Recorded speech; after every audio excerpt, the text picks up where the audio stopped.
Los jóvenes hablamos y definimos algo santo, es algo apartado. Son 52 semanas al año y esa semana debe ser diferente, y no tanto por el relajo, sino que por la reverencia que mostramos, por acordarnos de lo que Cristo ha hecho por nosotros. Él nos apartó, Él nos compró. Entonces por eso lo llamamos Semana Santa. Es un tiempo realmente que nuestros pensamientos tienen que estar realmente enfocados nuevamente en la pasión de Cristo, lo que Cristo ha hecho por nosotros. Entonces, pensando en la oportunidad de hablar de Semana Santa y todo eso, pues hoy vamos a ver un texto relacionado con la entrada triunfal de Jesucristo a la ciudad de Jerusalén. Entonces, y vamos a ver realmente cómo es que Lucas nos presenta el escenario de Cristo entrando a Jerusalén. Entonces es una pausa de la serie que yo estoy compartiendo con ustedes con el libro de Lucas. Vamos a seguir en Lucas, sino que vamos a adelantarnos hasta Lucas 19. Entonces, por favor, busquen en sus Biblias Lucas 19. Y mientras buscamos el texto, yo les comento de que encontramos la entrada triunfal en los 4 evangelios, o sea, en Mateo, en Marcos y Lucas y Juan. Muchas veces hay eventos que solo encontramos en los evangelios sinópticos, como Mateo, Marcos y Lucas. Pero este evento es tan importante que encontramos el relato en los 4 evangelios. Entonces, es muy curioso que en muchas iglesias se acostumbran a llamarlo el Domingo de las Ramas. Pero curiosamente, en el relato de Lucas, que era muy detallado, muy cuidadoso con su griego, recopiló de testigos oculares los sucesos y él no menciona nada de ramas, ni de palmeras, ni nada del asunto. Entonces yo escuché una predicación y un maestro de la escuela dominical pregunta al pastor, entonces ¿por qué va a predicar de Lucas si ni siquiera menciona las ramas así?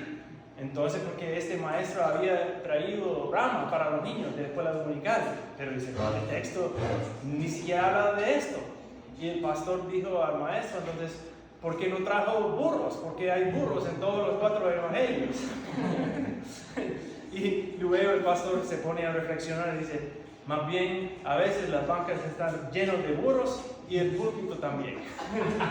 Pero sin embargo, pues vamos a ver la importancia de este burro que está en todos los 4 relatos. Y eso no para entender más de por qué el burro está presente en el relato, sino para destacar quién es la persona de Jesucristo. Entonces, yo les invito a ponerse de pie. Voy a leer para ustedes Lucas 19, versículo 28 hasta 40. Voy a estar leyendo de otra versión, entonces preste atención pues a lo que está en tu mano o lo que estoy leyendo. Esta versión es Nueva Biblia de las Américas. Lucas 19, 28 en adelante. Habiendo dicho esto, Jesús iba adelante, subiendo hacia Jerusalén. Cuando se acercó a Betfage y a Betania, cerca del monte que se llama de los Olivos, envió a 2 de sus discípulos, diciéndoles, vayan a la aldea que está enfrente, en la cual al entrar encontrarán un pollino atado sobre el cual nunca se ha montado nadie. Desátenlo y tráiganlo. Y si alguien les pregunta, ¿por qué lo desatan? De esta manera hablarán, porque el Señor lo necesita. Entonces los enviados fueron y lo encontraron como Él les había dicho. Mientras desataban el pollino, sus dueños le dijeron, ¿por qué desatan el pollino? Les respondieron, porque el Señor lo necesita. Lo trajeron a Jesús y echando sus mantos sobre el pollino, pusieron a Jesús sobre él. Mientras él iba avanzando, tendían sus mantos por el camino.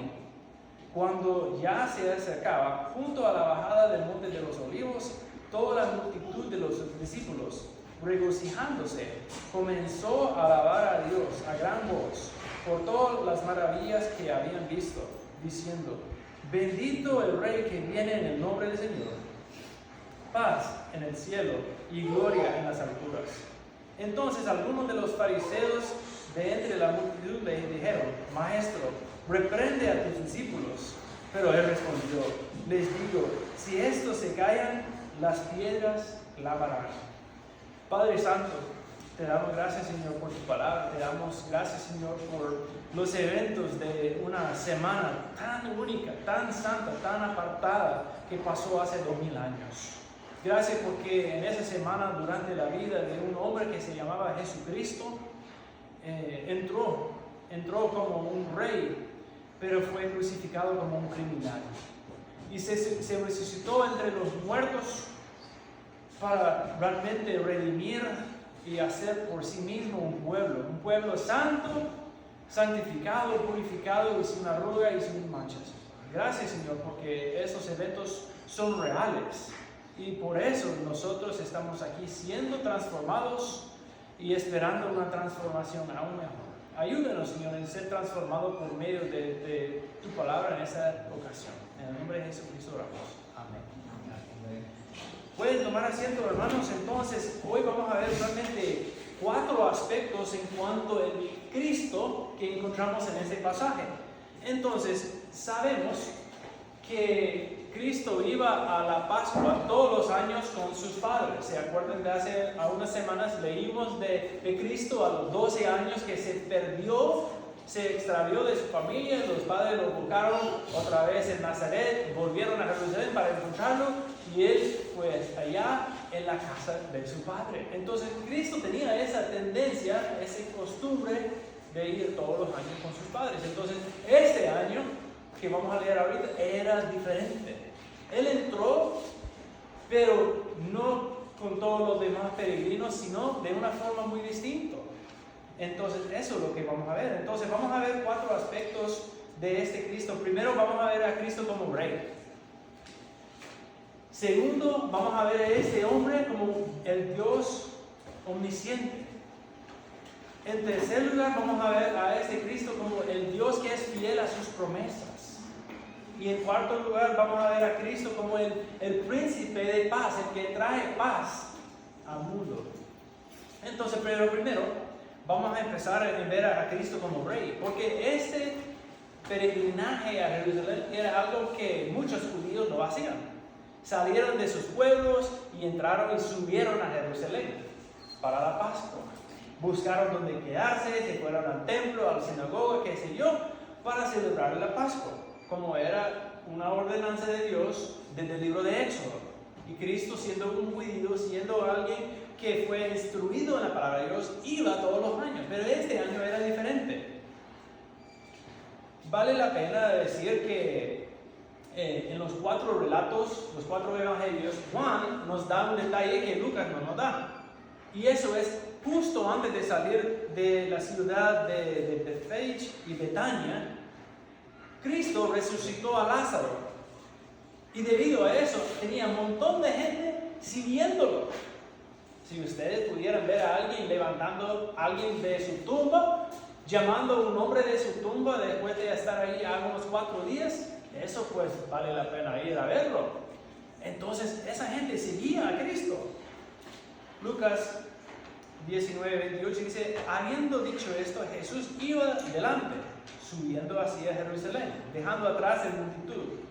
Cuando se acercó a Bethphage y Betania, cerca del monte que se llama de los Olivos, envió a 2 discípulos, diciéndoles: vayan a la aldea que está enfrente, en la cual al entrar encontrarán un pollino atado, sobre el cual nunca se había montado nadie.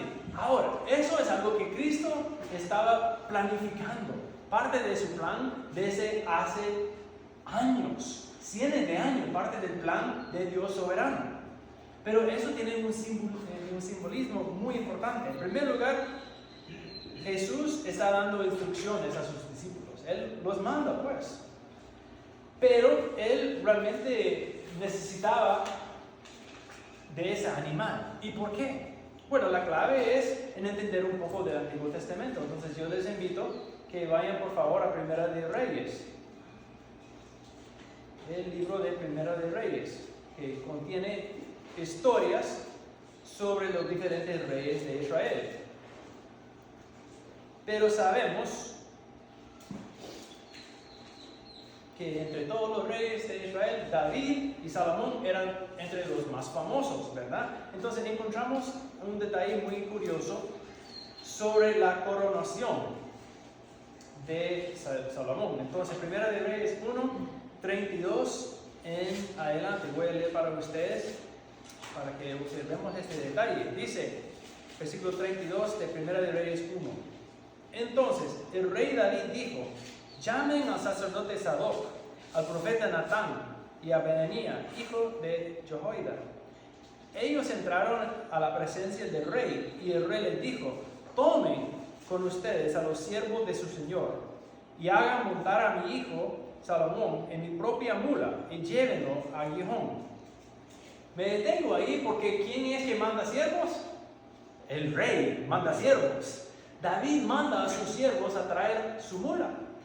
Cristo, de semejante manera, manda, siendo el rey, manda a sus discípulos: tráiganme esa bestia, esta bestia, ¿verdad?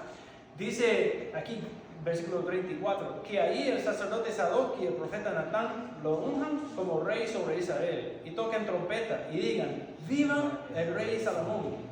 Después subirán tras él, y él vendrá y se sentará en mi trono y reinará en mi lugar, porque lo he escogido para que sea príncipe sobre Israel y sobre Judá.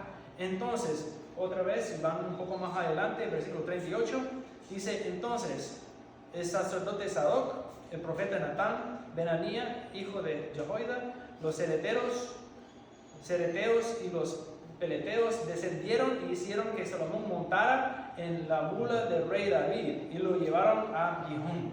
Entonces, volviendo a Lucas, lo que estamos viendo aquí es que Cristo está en una manera indirecta siendo como rey y mandando a sus siervos con una instrucción muy clara, muy detallada: vaya, cuando entren ustedes van a ver una mula. Y esa mula, ¿qué dice la Biblia de eso? Sobre el cual nunca se ha montado nadie. Eso es muy importante, porque la mula en que se subió Salomón, ¿de quién era? Del rey. Del rey David, de su papá. Pero curiosamente, cuando el Antiguo Testamento termina con el libro de Malaquías, Israel no tenía nadie sobre el trono, pues la dinastía de David se cortó, no tenía ahí descendiente. Pero de la nada llega alguien, y Mateo lo llama el hijo de David, uno que viene de la línea de David. Entonces Cristo entra y toma el lugar y se vuelve a incorporar en el linaje de David, cumpliendo el pacto que Dios hizo con David, que siempre iba a tener un heredero sobre el trono, y este heredero se llama Cristo. Entonces también les comento aquí que es muy interesante lo que dice Lucas. Si ustedes van un poco más adelante en este relato, versículo 35, dice que los discípulos lo trajeron a Jesús, este animal, y echaron sus mantos sobre el pollino, pusieron a Jesús sobre él. Los demás relatos, Mateo, Marcos y Juan, dicen que Jesús estaba sentado sobre la mula. Pero Lucas, siendo bien detallista, dice que ellos pusieron a Cristo sobre la mula. Ustedes han visto un partido de fútbol, un evento ahí donde alguien termina siendo campeonato del partido, todos los demás jugadores lo levantan, lo suspenden, ¿verdad? Entonces imagínense ustedes esto, que Cristo fue levantado por sus discípulos y lo pusieron sobre esa mula, sobre el cual nadie jamás se había sentado antes. Entonces, eso realmente nos da una imagen de lo que es una coronación. Jesús está entrando, pero no como cualquier otro peregrino. Está diciendo a sus discípulos: yo soy rey. Entonces, pero no lo dijo con tanta claridad, sino señalando a lo que la palabra de Dios lo había dicho antes.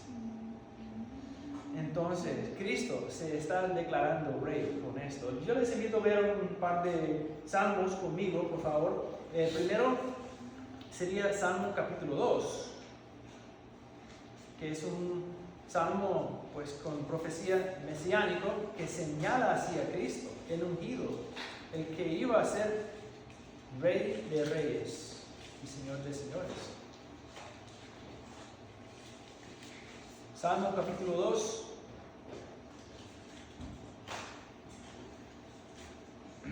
Voy a leer para ustedes a partir de versículo 4.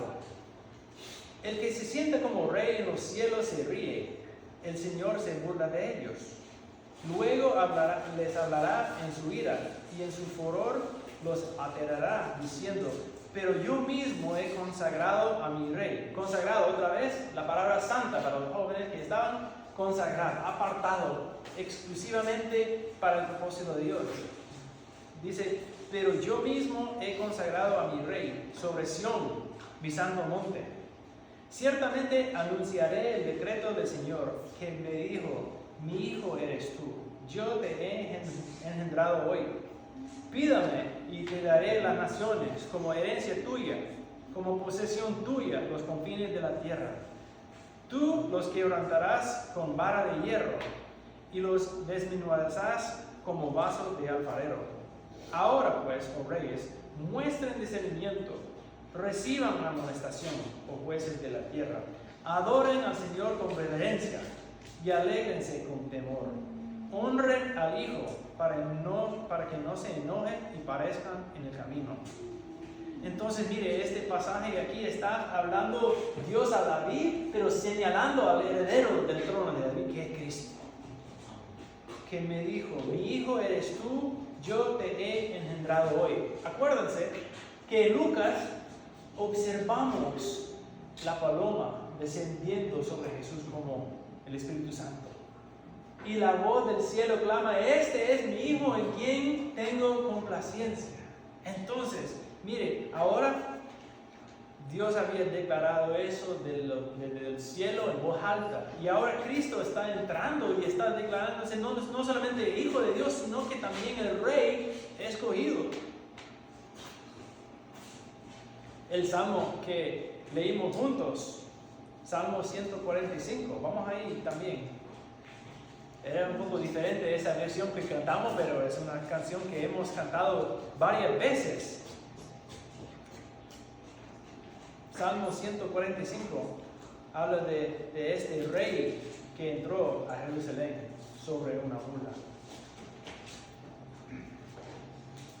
Salmo 145. Te exaltaré, mi Dios, oh rey, y bendeciré tu nombre eternamente y para siempre. Todos los días te bendeciré y alabaré tu nombre eternamente y para siempre. Grande es el Señor y digno de ser alabado en gran manera. Y su grandeza es inescrutable. Eso quiere decir que no hay manera de entender lo profundo. No hay manera de medir. No hay manera de comprender completamente su grandeza. Entonces, entre muchos otros salmos, aplican a Cristo como rey. En el libro de Mateo, obviamente, en multitud ahí, gritaba: Hosana, gloria a Dios, viene el hijo de David, el rey. Y ellos cantaron con salmos que hacen referencia al rey venidero, que ya vino. Entonces, destaco esto porque si estamos hablando de Semana Santa, estamos hablando de unos eventos que son únicos. Jamás había entrado alguien a la ciudad de Jerusalén durante la Pascua, en una mula así, declarándose rey. Pero eso es lo que Cristo dijo. Y eso nos hace también llegar al segundo punto, que Dios es omnisciente. Mire otra vez lo que dijo Cristo a sus discípulos, versículo 30. Vayan a la aldea que está enfrente, en la cual al entrar encontrarán un pollino atado sobre el cual nunca se ha montado nadie. Desátenlo y tráiganlo. Eso me da risa porque a veces yo he ido a Tegucigalpa, a otra ciudad, yo estaciono el carro y ni me acuerdo dónde lo estacioné. Venimos con unos amigos a la feria de Minope y como todas las calles estaban cerradas así, dejamos los carros por un callejón y se nos olvidó dónde dejamos el carro, ¿verdad? Entonces, es un poco chistoso donde dejé la moto, pues. Pero aquí en este caso, Cristo está dando instrucciones a sus discípulos, llegar a un lugar donde estaba estacionado este burro. Y cómo es que él supo dónde estaba el burro y de que el burro nunca había sido usado para transportar a un ser humano. Pero Dios es omnisciente, Él sabía esto. Y Él sabía desde antemano cómo los dueños del burro iban a responder. Dice aquí, y si alguien les pregunta, versículo 31, ¿por qué lo desatan? De esta manera hablarán, porque el Señor lo necesita. Y si alguien llega a su casa y pide su burro ahí, ¿qué le van a decir? ¿Quién eres tú? ¿Y por qué te voy a prestar mi burro? ¿Verdad? Yo he visto en programas de televisión, digamos que alguien está, un policía persiguiendo a un ladrón, persiguiendo a un asaltante, algo así, y no tienen transporte, la policía muestra su chapa ahí, detenga el conductor y dice, no, yo lo ocupo para uso oficial. Y el conductor tiene que bajarse del carro, entregar las llaves y la policía se va persiguiendo a aquel ladrón. ¿Lo han visto algo así, verdad? Entonces, Cristo está diciendo, mire, si ellos preguntan, eso es para uso oficial. Entrégame las llaves del burro. Entonces, y así fue. Entonces versículo 32, entonces los enviados fueron y lo encontraron como Él les había dicho. Cristo, santo, apartado, único, sabía todo, sabe todo. Cumplió, justo, como Él lo había dicho. Entonces, Cristo entró coronado como un rey. Cristo se manifestó como el Dios omnisciente. Y en tercer lugar quiero decir que Dios se mostró fiel a sus promesas, porque dicho y hecho, encontraron ellos la mula. Dicho y hecho, pues los dueños preguntaron, ellos respondieron, llevó la mula. Pero, ¿saben qué? Lo sorprendente de esto lo encontramos en el libro de Mateo. Entonces, vayan conmigo al libro de Mateo y sería capítulo 30, Mateo 21. Mateo 21, 4 a 5.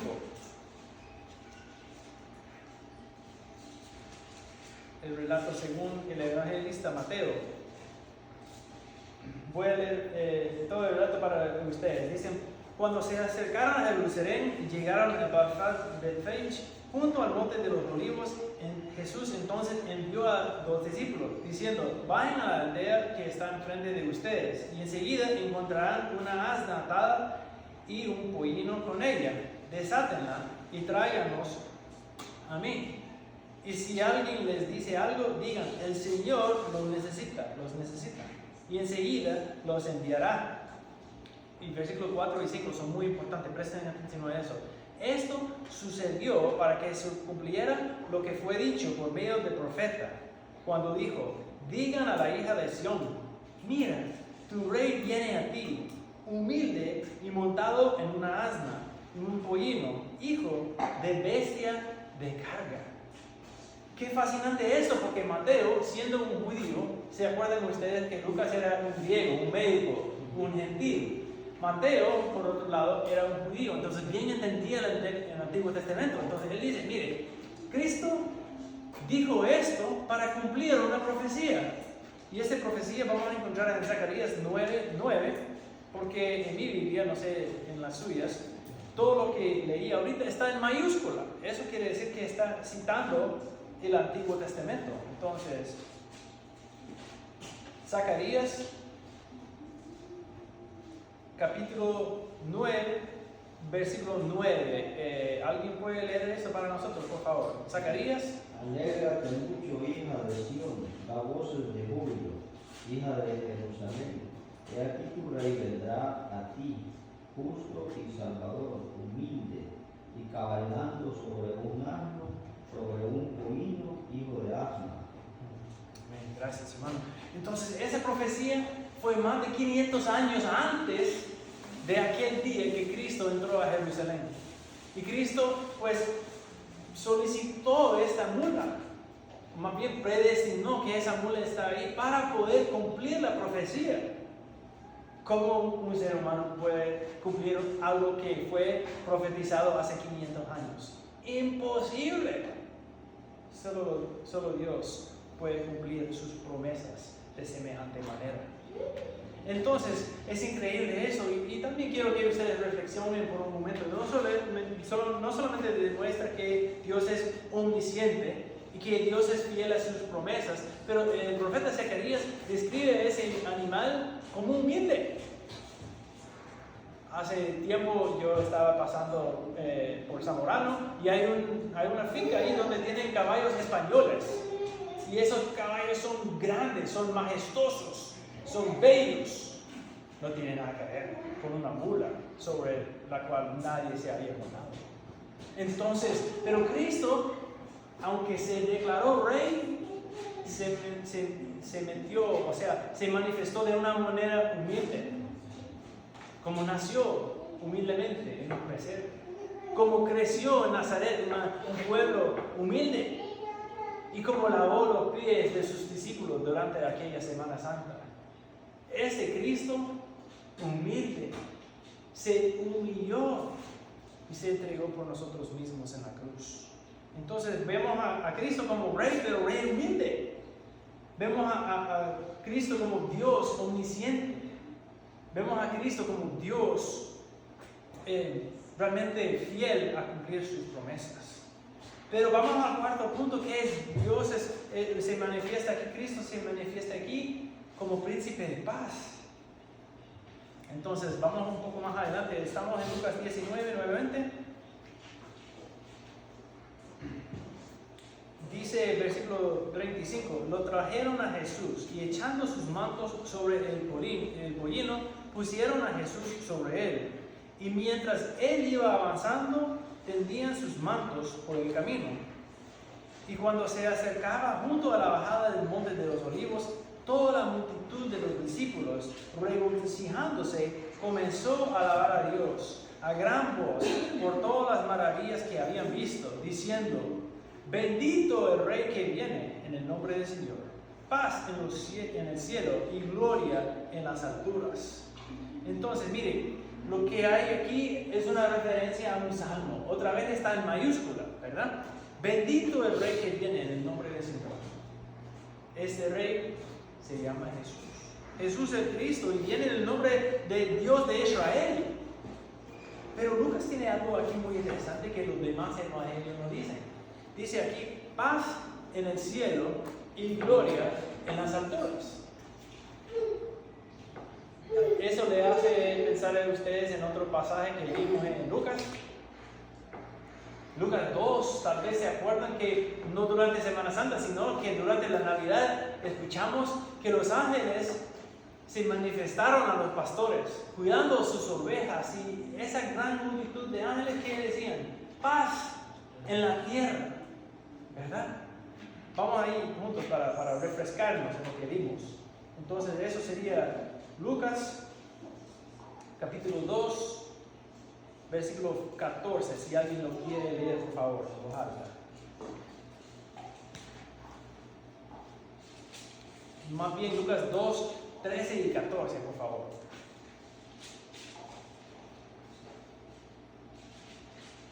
De repente apareció con el ángel una multitud de los ejércitos celestiales, alabando a Dios y diciendo: gloria a Dios en las alturas y en la tierra paz entre los hombres. En quienes él se complace. La palabra ahí es paz. Paz en la tierra, y ahora que Cristo está siendo realmente revelado a la ciudad de Jerusalén. Ahora dice Lucas, paz en el cielo, paz en la tierra, paz en el cielo. Entonces, esa palabra paz es muy importante. Yo escuché de Jennifer que durante el tiempo de oración con ustedes, hermanas, fue muy especial poder hablar un poco de lo que es paz, la paz que trae Cristo. Y miren otra vez en Lucas capítulo 19, que justo después de este relato, tenemos a Jesús, ya había entrado a Jerusalén, que va a un lugar y está observando toda la ciudad y llora sobre la ciudad. Llora porque esta ciudad ha sido una ciudad escogida, pero se porta como rebelde. Entonces, mire lo que dice, versículos 41 y 42. Dice, cuando Jesús se acercó al ver la ciudad, lloró sobre ella, diciendo, si tú también hubieras sabido en este día lo que conduce a la paz, pero ahora está oculto a tus ojos. Mire, 2 veces en este capítulo Lucas menciona lo que es paz. Y paz es lo que menos había durante la vida del ministerio de Jesucristo. Israel estaba bajo la mano dura del imperio romano. Ellos básicamente eran esclavos, pagaban tributos a Roma y estaban realmente siendo oprimidos por los romanos. Los judíos realmente querían un rey, querían un conquistador para librarlos de los romanos. Había muchos conflictos, pero Jesús vino a traer paz, pero no la paz que ellos buscaban. Ellos buscaron más bien una paz en cuanto a un gobierno nuevo, libertad. Los romanos sacados de su tierra y todo eso, pero la paz que Cristo vino a traer, una paz más necesaria todavía. La paz entre el hombre y su Dios. Una paz que realmente no permite una paz entre Dios y hombre que permite una reconciliación verdadera. Israel fue separado por Dios por siglos por su desobediencia. Entonces Cristo vino realmente para restaurar la relación entre Dios y su pueblo y también para crear un nuevo pueblo, que es la iglesia. Éramos enemigos, teníamos conflicto y enemistad entre Dios y nosotros. No había paz, pero Cristo vino a traer esa paz, paz en el cielo y gloria en las alturas. Por favor, busquen en sus Biblias Colosenses capítulo 1:20. Y voy a pedir al hermano que recién predicó este precioso libro, leer por favor, Colosenses 1:20. Hermano predicador Joel. Colosenses 1:20. Sí. Y por medio de él reconciliar consigo todas las cosas, así que las que están en la tierra con las que están en los cielos, haciendo la paz mediante su sangre de su cruz. Amén. Amén. Qué curioso que en Lucas 2 los ángeles declaran paz en la tierra. Y en Lucas 19, durante la entrada triunfal, declara paz en los cielos. Pero, ¿qué leyó usted ahí, hermano? ¿Dónde hay paz a través de Cristo? Paz mediante la sangre de su cruz en los cielos. Bueno, la versión que tengo aquí dice, y por medio de él reconciliar todas las cosas consigo, habiendo hecho la paz, por medio de la sangre de su cruz, por medio de él. Repito, ya sean las que están en la tierra o los que están en los cielos. Entonces, eso es lo más importante que entendamos. Cristo vino a, en primer lugar, permitir una paz entre Dios y nosotros. Éramos enemigos, éramos alejados del pacto, éramos alejados de Dios. Si Dios nos dice hacer una cosa, por naturaleza, hacemos lo opuesto. Somos dados a ser rebeldes a Dios, la naturaleza. Pero Cristo vino a traer paz entre Dios y Él. Durante la Pascua, todos los años los israelitas tenían que matar una oveja de un año y poner la sangre sobre el dintel de su casa. Por eso Dios pues instituyó lo que era la Pascua. En Egipto, antes de huirse de sus enemigos, pusieron, según la instrucción de Dios, sangre sobre el dintel de su casa. Y el ángel de muerte sobrepasó sus casas. Y así empezó la tradición, la instrucción a los judíos que todos los años lleva un animal. Pero esa Pascua ya es diferente.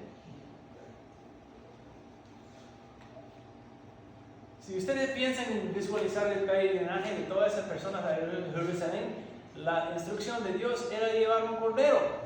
Entonces son miles de personas con corderos. ¿Y el cordero de Cristo? ¿Dónde estaba? Él mismo se entregó por nosotros y con su sangre pagó por nuestros pecados. Entonces eso es lo que Colosenses 1:20 dice. Vale la pena memorizar esto, hermanos. Habiendo hecho la paz por medio de la sangre de su cruz, por su vida. Entonces, realmente entendemos que Cristo vino a cumplir eso. Vamos a aterrizar, vuelvan otra vez a Lucas 19. Porque aquí hay una aplicación para nosotros, ¿verdad? Cristo vino como rey, la coronación del rey. Se sentó sobre una mula y entró así como el rey Salomón. En segundo lugar, Dios se manifiesta como omnisciente. Sabía exactamente dónde estaba el pueblo. Cumplió su promesa, según la profecía de Zacarías. Entró y también fue usado por Dios en establecer una paz entre Dios y los pecadores. Pero mire cómo termina este relato según Lucas. Dice, bendito el que viene en el nombre del Señor, paz en el cielo y gloria en las alturas. Versículo 39. Entonces algunos de los fariseos de entre la multitud le dijeron, Maestro, reprende a tus discípulos. Díganles que se callen, por favor. Ya basta escuchar de ellos. ¿Qué dice Cristo? Pero él respondió, les digo que si estos callan, las piedras clamarán. Mire, esto fue el propósito de hacer un gran escenario, que las personas y sus discípulos, más que todo, al entender quién era Cristo, no podían contenerse. Y eso es lo que Dios quiere de nosotros. Por eso venimos aquí, para clamar y proclamar quién es Cristo. ¿Qué ha hecho Cristo por mí? ¿Qué ha hecho Cristo por ti? Y decir a todos los demás. Y si alguien dice, ¿me va a hablar de Cristo otra vez? Ustedes van a decir, sí, ¿cómo no? Sí, ¿cómo no? Pero él respondió, les digo que si estos se callan, las piedras clamarán. Padre Santo, te damos gracias, Señor, por la manera en que tú viniste al mundo. Viniste en la forma más increíble, más sorprendente y menos esperada. Viniste en forma humilde, como un ser humano, como un hijo de carpintero, nacido en un pesebre. Señor, tú entraste sobre una bestia de carga, Señor, sobre un animal humilde, Señor, dicho y hecho justo como tú habías prometido. Gracias, Señor, porque entendemos que esa entrada a Jerusalén cambió la historia de por siempre.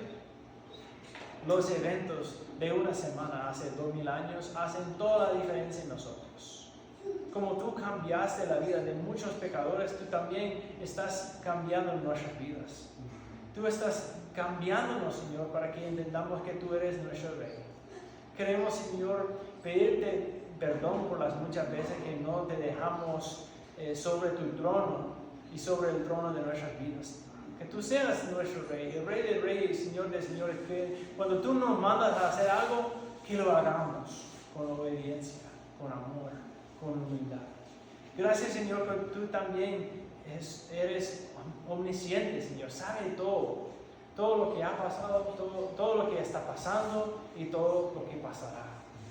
Te damos gracias, Señor, porque tú estás sentado ahora no sobre una mula, Señor, sino sobre tu trono, Señor.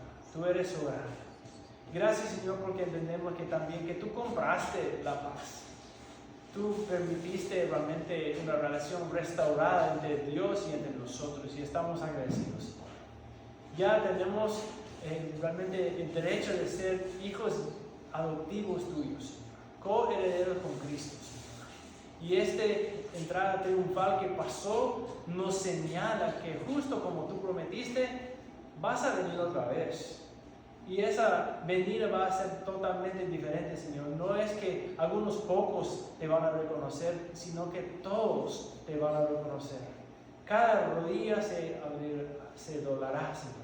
Cada lengua confesará, Señor, que tú eres el Rey de Reyes y el Señor de Señores. Ayúdanos como iglesia en realmente proclamar lo que tú has hecho en esta semana. Háganos diferente. Apártenos, Señor. Santifíquenos, Señor. Purifíquenos, Señor. Y úsenos, Señor. Te pedimos toda esa cosa, Señor, en el nombre que está bendito, el nombre que está sobre todo nombre, Jesús, el Nazareno. Amén. Dios les bendiga, hermanos. Vamos a cerrar este tiempo dando gracias a